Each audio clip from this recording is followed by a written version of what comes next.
Does life even have any meaning to it?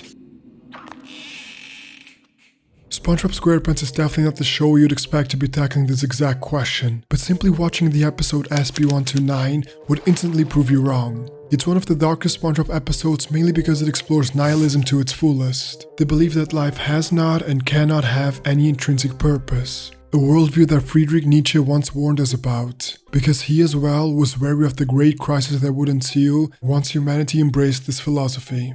And SB129 is an episode that brings this dilemma to the forefront and tries to tackle it head on.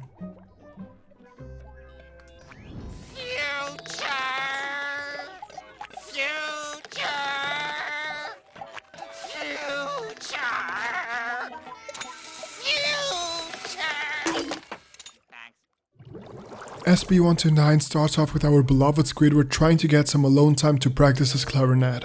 But as usual, he doesn't get what he wants. SpongeBob and Patrick keep annoying and interrupting him up to the point where Squidward has had enough. It's a Sunday morning, so the Krusty Krab must be closed, and so he runs off and tries to get some alone time over there. But obviously, to his misfortune, SpongeBob and Patrick are falling right behind him, and so he then quickly and desperately tries to hide from them. And as if things could not get any worse, he ends up inside a freezer. Uncomfortable for sure, but as soon as they leave, he can just make his way out of there and finally be alone. Or can he? You see, the door is locked from the inside, and so what ensues next is a painfully long 2,000 years of frozen existence. And once Squidward is broken out of the ice, he discovers something that shatters his entire world. The fact that he is now in the future. But thankfully, after realizing his fate and experiencing existential dread, Squidward is led to a time machine which can hopefully bring him back to his own time. But even now, he only thinks of wanting to be alone. Oh, what's this? Well, if SpongeBob exists in the future, I'd better go to the past. And then, once in primal times, Squidward aims to finally have some alone time. After all, his life seems to have no higher purpose other than wanting to be alone. But once again, it seems like he can't escape from this fate of his. Wherever he goes, the present, the future, or the past, SpongeBob and Patrick are always there, preventing him from finally being all alone. And so Squidward enters a state of complete desperation. He just wants to go to wherever he can be on his own, regardless of what horrible things this may entail. And so, because of it, Squidward ends up in nowhere, in a space of complete vacuum, a place where there is literally nothing but himself and his beloved clarinet. And now he finally has it. Complete loneliness. Everything he ever desired.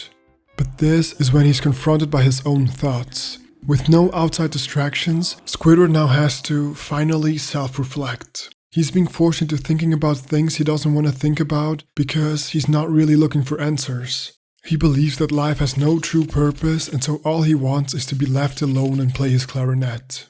But that's not how life works, and that's when he realizes that he can't stop thinking about his obsession of wanting to be alone. All these voices in his head, repeating the same thing he now seemingly already has. Loneliness. The circumstance of being entirely alone, as if they're asking him if that's truly what he wants. And it's here that Squidward then experiences a dreadful existential crisis, where he finally bursts his own bubble and realizes that he's stuck in nihilism.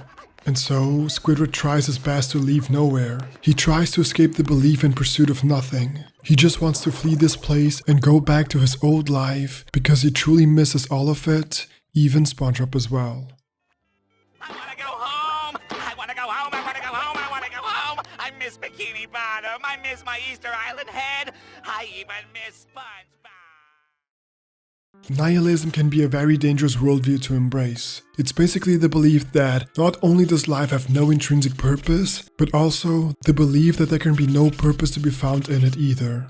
A philosophy that Friedrich Nietzsche often warned us about, because he believed that the death of religion, or as he called it, the death of God, would lead people to become overly skeptic towards any sense of purpose within their lives. After experiencing a feeling of betrayal from their own religion, people would become extremely cautious of anything that is supposed to bring meaning to their lives. But to be clear, Nietzsche wasn't a fan of religion at all. He only perceived that the lack of such religion would lead to one of humanity's greatest crises. As he once wrote himself, "I do not reproach nihilism's arrival. I believe it is one of the greatest crises, a moment of the deepest self-reflection of humanity. Whether man recovers from it, whether he becomes master of this crisis, is a question of his strength. People often believe that Nietzsche liked or agreed with nihilism, but that was probably not the case. He saw value in it, yes, but more as a struggle to be overcome and not something to embrace for good. He only advocated its arrival so that we could pass through it and leave it behind sooner. And it's clear to see why he wanted that. In the last few centuries, people have become less and less religious, and whether or not that's a good thing, I'll leave up to you in the comments. But either way, an inevitable consequence of this fact is that people have started to embrace nihilism to its fullest. To believe that there is nothing worth living for, to believe that life has no purpose whatsoever, and to believe that there is no hope in trying to find one. But you want to know what nihilism looks like? What believing in nothing really looks like? This is it. Squidward's nowhere. A place where there is nothing whatsoever. No future, no past, and no present. Nothing at all, just you. And maybe, for a few seconds, this may feel okay. Who knows, for some it may even be desirable. But if you stay there long enough, you quickly realize that if there is only nihilism within your heart, life repeats an endless, undesirable cycle over and over again. And since there is nothing to believe in, there is nothing to break you free from this never-ending cycle. You'll realize, hopefully, that this void, this nihilism, is not something you should embrace for good.